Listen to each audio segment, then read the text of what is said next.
nessa fala da Leila. Realmente, a vida ela tem, né, esses momentos, esses trancos, como você colocou. E o interessante, né, pelo menos assim o que eu tenho procurado trazer para mim, é de ver esses trancos como aquelas lições mais difíceis, né, que a gente tem, aquelas matérias específicas. Eu lembro que as minhas eram matemática, que eu não gostava de matemática, então equações, quando chegavam equações novas, era um sofrimento. A nossa vida também não pode ser só de trancos, né? A gente tem que ter realmente um porto, temos que ter um oásis onde possamos deixar a nossa mente, o nosso coração em paz, né? Se não tivermos isto, seja o que for, né? Seja a prática que nós conseguirmos manter, seja meditação, seja através de mantras, seja através de leitura, seja através de algum ritual que você defina, ou o sutra mais importante, pelo menos aquele que é mais citado, que é Yoga Chitta Vritti Nirodha, de uma tradução, de um entendimento que a gente pode extrair dele,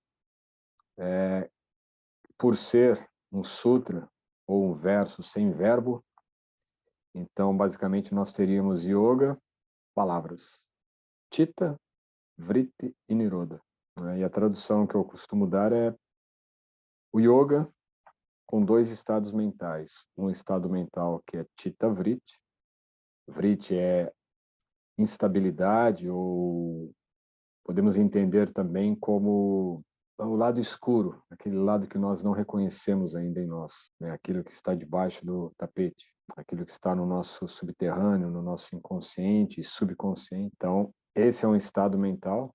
Chitta é consciência. Então, yoga, dois estados mentais. Um é estarmos com a mente instável ou com a consciência agitada, e o outro, nirodha, estar com a mente estável, tranquila, calma, serena. A tradução é literal sem verbo, né? Então você tem ali uma interação da palavra yoga e você tem as duas imagens possíveis, os dois estados possíveis. Você estar primeiramente com a mente agitada, com a mente instável, e depois o yoga tem que te levar para uma experiência de apaziguamento mental, apaziguamento das emoções. Seriam três níveis do yoga, e o yoga sendo um processo para esclarecimento, principalmente o yoga do Yoga Sutra, Raja Yoga. É um processo para o nosso esclarecimento. E esse sutra, especificamente, ele é para esclarecer. Quer dizer, o significado que nós extraímos aí de yoga, né, está fundado nessa ideia de você ter um esclarecimento maior sobre você.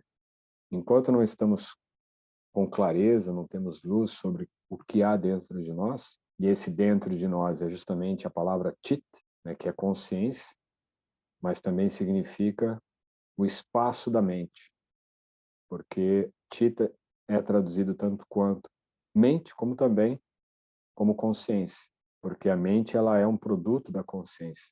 Então, na verdade, chita é o espaço da mente, e esse espaço da mente ele pode ser preenchido pelo vrits, né, que seria então esse lado ainda não reconhecido nosso, ou aquilo que ainda não está aclarado, aquilo que não está esclarecido.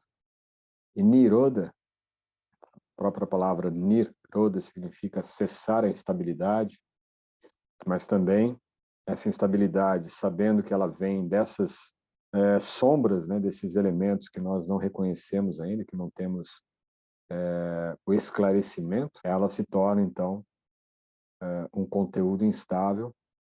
E quando chega em Niroda, você tem a eliminação disso, porque Niroda seria essa claridade, essa iluminação, esse processo de tomada de consciência sobre si mesmo. Quer dizer, você tem a consciência, você tem o espaço da mente, que é onde ocupa, né, na consciência, e nesse espaço da mente estão os vritis. O Niroda, portanto, seria como você lançar luz, a luz da consciência, que agora atua como Niroda, essa luz sobre os vritis, né? Você então tem um esclarecimento, você aclara a sua própria consciência, a sua própria natureza interior. E aí sim, voltando nesse ponto, né? Se nós tivermos apenas as turbulências da vida, né, esses percalços, e não tivermos esse niroda, essa capacidade de olhar e entender o porquê que as coisas estão acontecendo como estão, o porquê, de repente, situações difíceis, né, afloram, mesmo que eu tente evitá-las, né, tente fazer todos os processos necessários, eu medito, eu estudo, eu faço yoga, eu tento manter tudo em ordem, e ainda assim surgem esses problemas, né? Por quê? Essas conexões internas que estão lá no nosso espaço mental podem estar, né, com alguns resquícios ainda que nós não estamos reconhecendo, né? Não há esse esclarecimento ainda para a nossa consciência. E muitos deles são apegos, medo e ira, que aí sim no Bhagavad Gita é explicado como sendo os portões que nos conduzem para o sofrimento.